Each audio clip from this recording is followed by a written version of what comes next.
कोकणासाठी महामंडळाची फलश्रुती लवकरच. भाजपा प्रदेश कार्याध्यक्ष आमदार रवींद्र चव्हाण यांची ग्वाही. कोकणी माणसाच्या जीवावर कोकणातील 29 पैकी 35 जागा महायुतीने जिंकल्या, तेव्हा येणाऱ्या काळात कोकणातील खाद्यसंस्कृती, काजू व शेतमालाच्या उद्योगाला ग्लोबल मार्केट मिळावे, यासाठी कोकणसाठी महामंडळाची फलश्रुती लवकरच दिसेल, अशी ग्वाही भाजपा प्रदेश कार्यकारी अध्यक्ष आमदार रवींद्र चव्हाण यांनी दिली.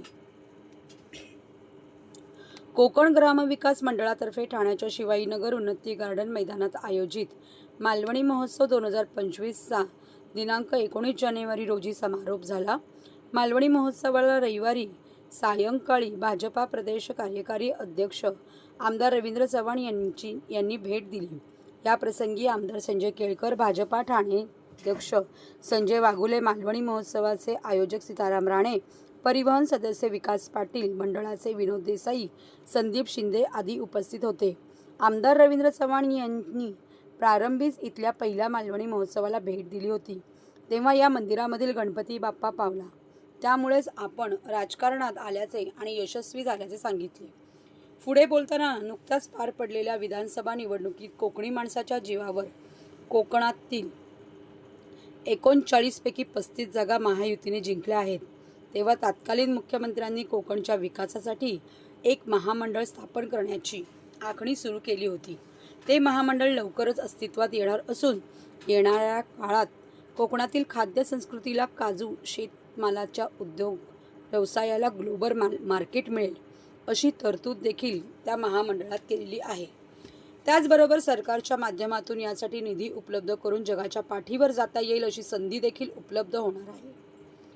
या महत्त्वाकांक्षी उपक्रमाला मुख्यमंत्री देवेंद्र फडणवीस, उपमुख्यमंत्री एकनाथ शिंदे आणि अजितदादा पवार हे तिघेही कटिबद्ध असून त्याची फलश्रुती लवकरच दिसेल, अशी ग्वाही आमदार रवींद्र चव्हाण यांनी दिली.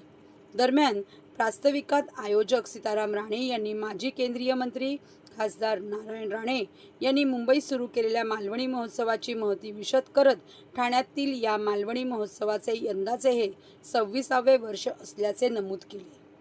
तर सीताराम राणे यांचा हा कोकण महोत्सव हा संपूर्ण ठाणे जिल्हा असेल किंवा याची सुरुवात मला आठवते 26 वर्षा अगोदर सुद्धा मी या कोकण महोत्सवाला आलो होतो. त्यामुळे सातत्याने त्या कोकण महोत्सवाची लोकांपर्यंत आणि लोकांना एक बेंचमार्क, एक वर्षातून एकदा ठाणेकरांना मेजवानी जर कोणाला करायची असेल तर या कोकण महोत्सवामध्ये लोक येत असतात. असा असणारा कोकण महोत्सव आणि इथलं असणारं त्यांचं मंदिर आणि त्या मंदिरामध्ये असणारा गणपती आता नवसालाच पावतो. त्यामुळे अनेकांना इथे आल्यानंतर वेगवेगळ्या पद्धतीची प्रचिती मिळाली आहे, मला सुद्धा मिळाली आहे.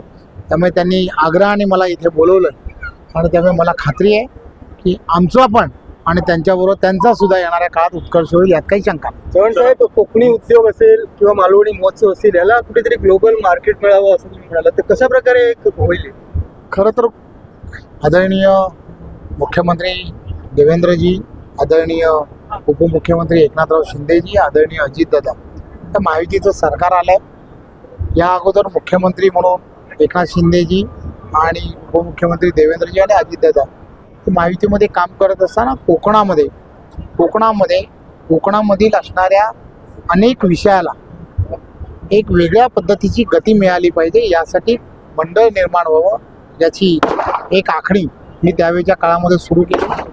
तिथल्या असणाऱ्या अनेक विषयाला मार्ग मिळावेत यासाठी काही विषय करण्याचा प्रयत्न केला गेला होता आणि त्यामध्ये कोकणामधील असणारी अशी खाद्य संस्कृती असेल, या सगळ्याला मार्केट मिळावं यासाठी सुद्धा एक वेगळ्या पद्धतीचं व्यासपीठ निर्माण व्हावं आणि त्यासाठी एक वेगळ्या पद्धतीने निधी उपलब्ध करून देता येऊ शकतो का, आणि त्याचाच एक भाग म्हणजे काय तर आपल्याला माहीत आहे तिथे उत्पादन ज्याचं होतं शेतमाल ज्याला म्हणतो, काजू जे आहेत, या काजूला सुद्धा अधिकचा दर मिळावा यासाठी काय करता येऊ शकतं, यासाठी सुद्धा काही किलो मागे काही पैसे हे त्यावेळच्या काळामध्ये देण्याचं काम हे करण्यात आलं होतं. आणि त्याचबरोबर एक वेगळ्या पद्धतीने त्याचे असणारे बोंडू जे आहेत त्या बोंडूंना कुठेही दर मिळत नाही आणि त्याच्यावरती प्रक्रिया करून त्यामधून सुद्धा 5 वेगवेगळ्या पद्धतीचे ॲसेंट काढता येतात आणि त्यामध्ये सुद्धा काय करता होतं त्याच्या रिसर्चसाठी काही पैसे देता येऊ शकतात का, तर सरकार म्हणून ते देण्याचं काम हे सरकारने केलं आहे. त्यामुळे ह्या सगळ्याला आता म्हणजे या सगळ्याची फलश्रुती ज्याला म्हणतात त्याची आता वेळ आली आहे आणि मला खात्री आहे की लवकरच या सगळ्या गोष्टी सुरू होतील. सर 10 दिवस मोठ्या उत्साहाने आणि कुठल्याही विघ्नाने येतात तुझा मालवणी महोत्सव मोठ्या उत्साहात चालू झाला आहे. काय सांगता?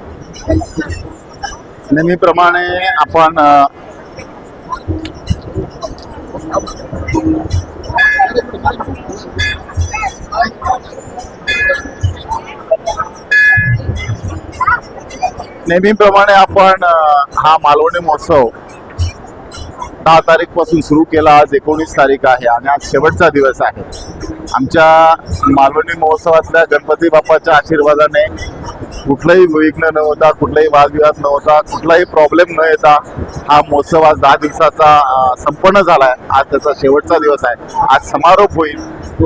समाधान वाटतं या गोष्टीचं की आम्ही जो उद्देश डोळ्यासमोर ठेवून हा उत्सव सुरू केला होता त्याचा आता चांगल्या प्रकारे लोकांना उपयोग व्हायला लागलाय, फायदा व्हायला लागलाय. विशेषतः आमच्या कोकणातला शेतीपूरक व्यवसाय करणाऱ्या शेतकऱ्यांना त्याचा मोठ्या प्रमाणात उपयोग होतोय आणि समाधान वाटतं की आमचे शेतकरी आनंदी आहे, समाधान आहे. तिथे जे व्यवसाय घेतात ते अगदी हसत आनंदाने आमचा व्यवसाय चांगला झाला असं म्हणत जातात आणि हे कुठेतरी मनाला समाधान वाटतं आणि एक आनंद आहे की सुरुवातीला म्हटल्याप्रमाणे हे 10 दिवस कसे गेले ते कळले नाहीत आणि ते निर्विघ्नपणे पार पडले. हे आमच्या गणपती बाप्पाची कृपा म्हणायला पाहिजे.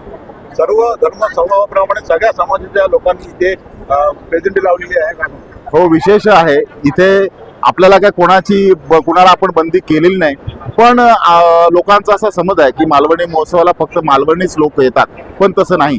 या मालवणी महोत्सवाला आजूबाजूच्या सगळ्या प्रांतातले वेगवेगळ्या भाषा बोलणारे, वेगवेगळ्या जातीचे धर्माचे लोक येतात. विशेषतः आंध्र आणि तामिळनाडूतले लोक मोठ्या संख्येने या महोत्सवाला येतात. ते उकडे तांदूळ आणि सुकी मच्छी घेण्यासाठी ते मोठ्या प्रमाणात तिथे या मालवणी महोत्सवात येतात आणि तसेच जे मांसाहारी प्रिय आहेत ते तर सगळेच हजेरी लावतात.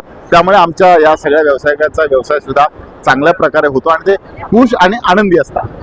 सर, महोत्सव तर निर्विघ्नपणे पार पडलेला आहे. बाप्पाला कशा प्रकारे बाप्पाला निरोप काय, बाबा आमची काही चूक झाली असेल माफ कर आणि असंच दरवर्षी तुझं आगमन चांगल्या पद्धतीने हो आणि लोक सुद्धा तुझ्या कृपेने आनंद घेऊ, एवढंच बाप्पाला सांग.